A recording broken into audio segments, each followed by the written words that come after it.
Hey guys, here's the next part of what if Goku was like Dr. Gero. So we'll continue straight off where we left off last time. As we see both Goku and Frieza get transported to a random world. As we then see what this world was. As it turns out, it was planet Yodrat. So as soon as Goku and Frieza arrive, the Yodrats approach Goku. And since they can read his mind, they can understand what he's thinking of. As they understand that Goku's intentions are not 100% pure-hearted, but they will work for the common good. So they decide to work with Goku. So the first thing, and not attack him. So the first thing Goku does is he goes to a wasteland and throws his capsule, allowing him to have a duplicate of his lab.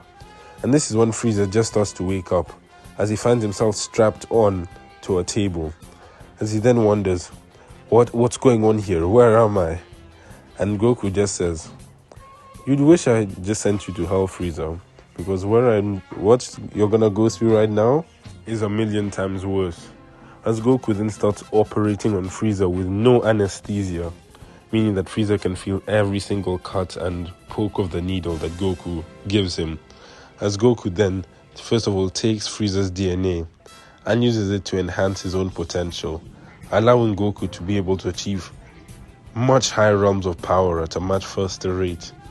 As Goku decides that he does not want to just take Frieza's ability to have a high base power, as he just likes the potential that Frieza seems to have.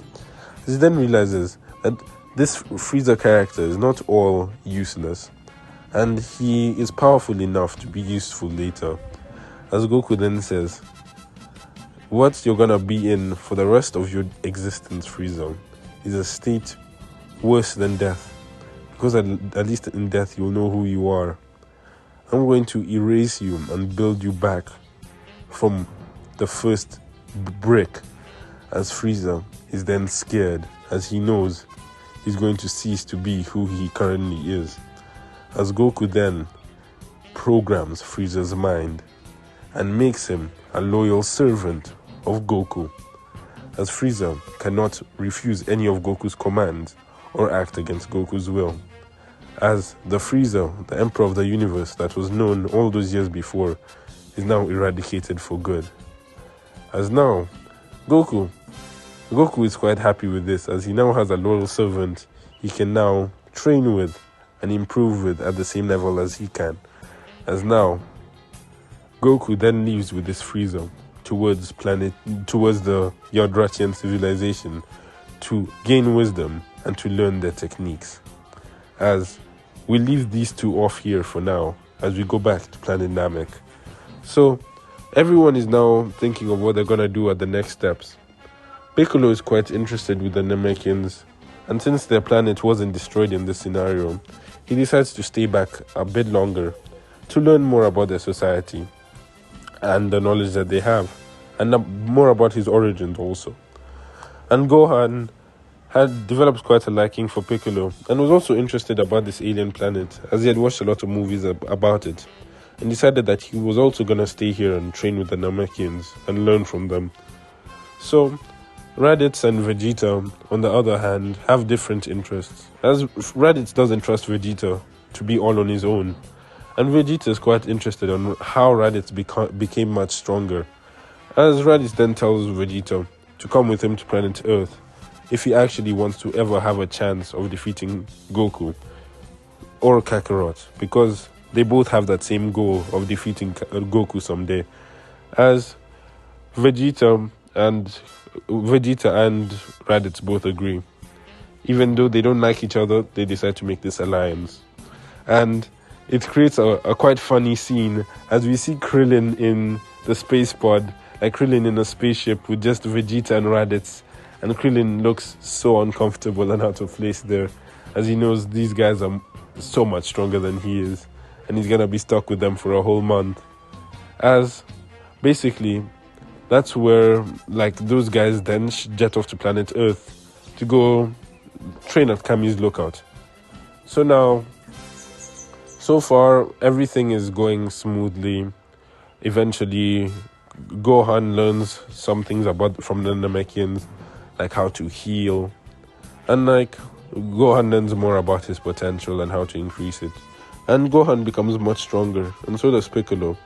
Piccolo learns some more of these Namekian techniques, and he develops some more mystical abilities.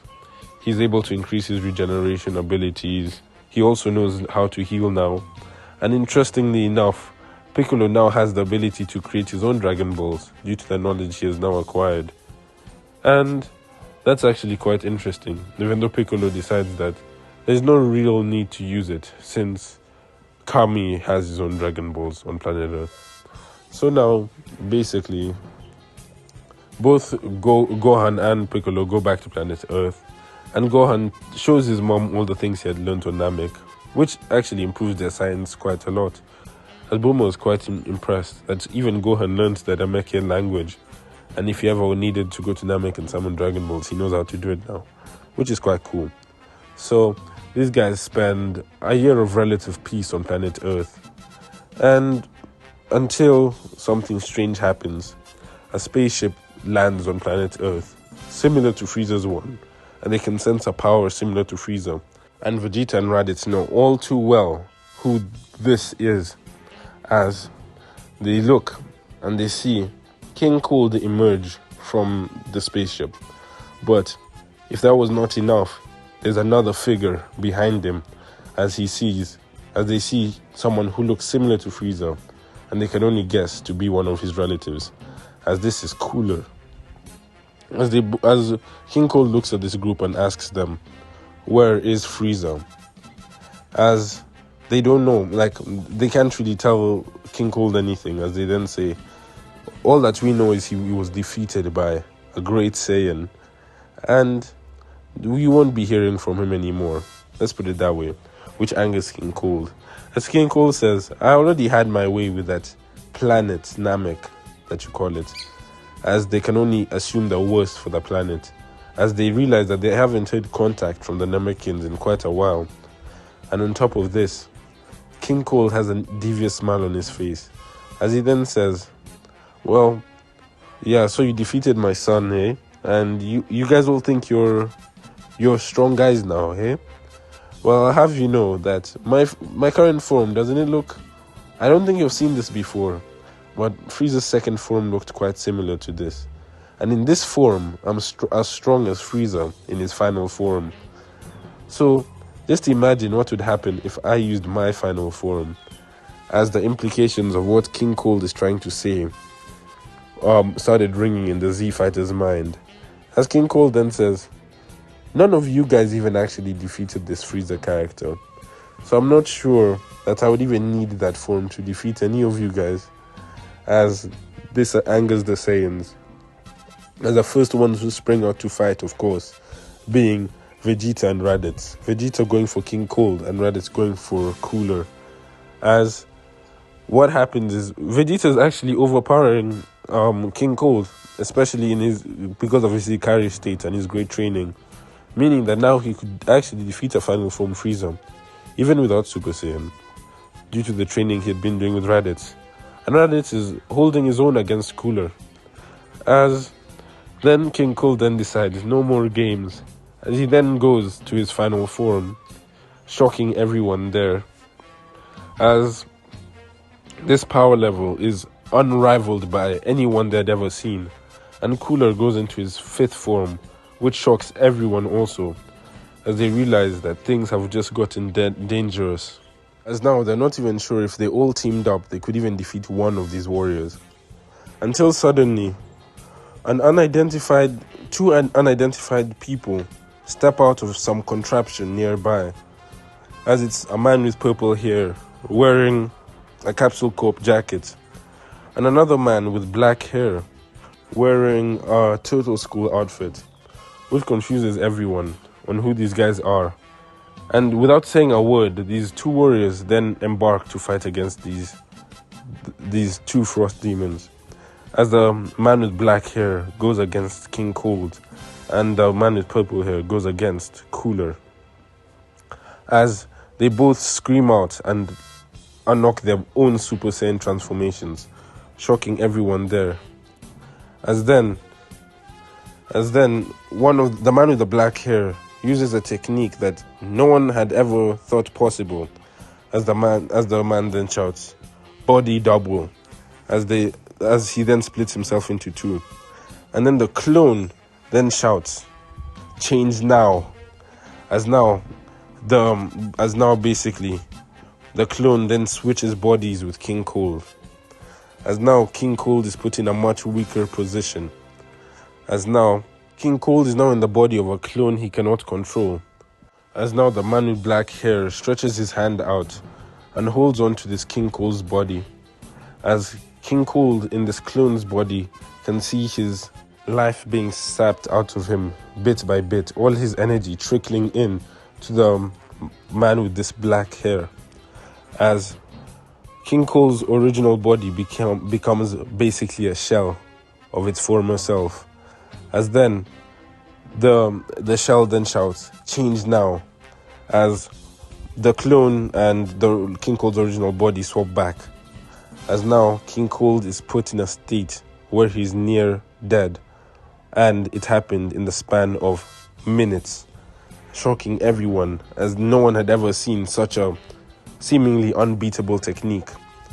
As now, just looking at this technique, they get a guess of who this might be, or who he might be similar to, as he is exhibiting android abilities. As now, King Cold is left on the ground, half alive. Next comes this cooler fellow, as the man with purple hair decides for a more conventional form of fighting, as he loves the sound of a good battle, as he then screams out to a Super Saiyan form, as he then says, "Come at me," as Cooler launches at him and can't launch one hit. And eventually Cooler gets angry and increases his power, so eventually it becomes a more equal fight.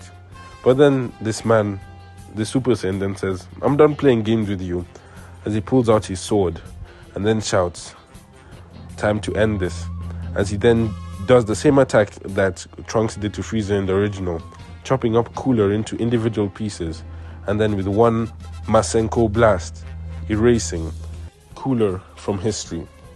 As now Cooler has now died, and King Cold is a simple husk of himself, as the man with black hair then says, "There's no point sparing this guy anyway. He's not really helpful," as he then just launches a blast, killing King Cold too, as both the Frost demons are dead in basically sheer minutes, shocking all the Z fighters, as the Frieza force then tries flying away. But these fighters don't allow that either, especially the Z fighters too, as everyone just launches a blast at the same time, just destroying Frieza's ship and everyone in it. So that's where the Frieza force ends for now. And now everyone is left to question who these fighters are, as Gohan then walks up to the one with black hair and says, "I know who you are. You're not very inconspicuous, you know. Like, it's not hard to guess." As the man with black hair then looks and then says, "Yeah, but don't tell anyone just yet. Yeah, it might mess up the other guy." As Gohan, because he is quite smart, can guess what happened here. As the two warriors then just sit down and start relaxing, as everyone is bewildered and asks what the hell they're doing. As they said, "Wait, we're just simply waiting for Goku to come back, as he should be back any time now." As basically in the next 10 minutes, both Goku and a cloaked figure teleport back to planet Earth, surprising everyone, as they didn't think there'd be another person with Goku. And as everyone goes to meet Goku and they get a glimpse of the hooded figure, everyone jumps back in fear as they realize this is Frieza, as everyone shouts at Goku saying, "What the hell are they thinking, keeping Frieza alive? They thought they left him for dead. Like, what's he doing here?" As Goku then says, "It doesn't matter. This isn't Frieza anymore. Simply one of my androids. I thought of calling him Android F, but like, that doesn't sound as cool. So just, like, for now, for simplicity's sake, we can call him Frieza." As he then explains how he's now programmed Frieza to follow his bidding. And he gave this android a few tricks of its own. As basically, Frieza is much more different than the original series. He's much more polite, and he doesn't talk as much, and simply waits he basically calculates the best option at the time and follows that best option. As now, basically, these two warriors then look at Goku and Gohan, and then asks them, and then tells them to follow him. As basically, the two warriors explain to Goku and Gohan that in a few years, Goku dies of a heart virus. And it turns out that Dr. Gero was alive all this time. And he did create androids. And Dr. Gero was quite proud of what Goku had achieved. But the problem is Dr. Gero was eager for more and more power. And eventually he made androids that even he could not control. As these androids eventually took over planet Earth, they basically took control of some of Goku's old androids, such as Piccolo and Frieza. And basically they killed every single sea fighter left, leaving only him and Vegeta's son, Trunks. So then Goku's like, Vegeta's son? Who's the mom? And Trunks then just says, it's not fun if I ruin the surprise. So we'll just see how it goes. And basically now these warriors give Goku the hard medicine and they speed off. So this then leaves the Z fighters with around 2 years, I'll say 2 years for this situation, 2 years to start training and to prepare for the androids to attack. So that's where I'm leaving this part off for now. If you guys enjoyed, please like and subscribe. And yeah, have a good day, guys. See you all later.